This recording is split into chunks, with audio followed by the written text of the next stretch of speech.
फिर उसके बाद आएंगे बोलने।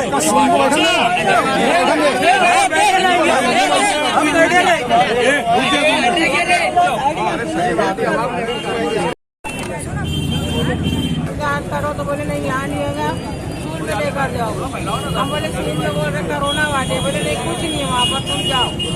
हम वहाँ गए 2-3 दिन से वहाँ लेकर हम बैठे परेशान है, कोई कुछ कर नहीं रहा है, बच्ची वहीं परेशान है, एक जैसा खून चालू है वहाँ पे।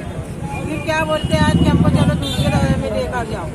अब दूसरे हम कैसे लेकर जाना, वहाँ भी एक कोरोना बता रहे हैं। अब वहाँ से हम इधर आ गए लेके, तो यहाँ पे भी इतना मतलब खून जा रहा है, यहाँ इतना पैसा लग रहा है कि 40 से 50 हजार तक बोल रहे हैं। हम गरीब इंसान कहाँ से लाए? वो जो लेडीज है, जो भी है हमारे माँ भाई है जो बैठे, ये जो मसला हल करेंगे हम वो मसले पे तैयार है। जो लेडीज है वो आपकी बेटी है या बहू है? बहू है, मेरी बहू है, के लेकर आई। सुशील वाले क्या बोले? स्कूल वाले बोले कि वहाँ लेकर जाओ, बोले क्या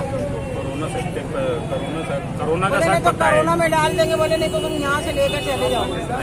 बहुत भांगड़ करे हमारे साथ में, हमको एकदम रुला धुला के भेजे वहाँ। अभी आपका क्या मांग है? आपकी क्या कहेंगे आप? आपकी मांग क्या है? ये है कि बस हमारा मसला हल हो जाना चाहिए। हम गरीब इंसान, हम इतना पैसा ला नहीं सकते, कहाँ से इतना पैसा करेंगे? ये गरीब के लिए है ना दवा खाना, कैसे है गरीब के लिए पैसा लेने के लिए। पीछे राउंड बनाओ ना, थोड़ा राउंड बढ़ाओ, बात चल रहा है, हम यहाँ उनको उतना पैसा देंगे।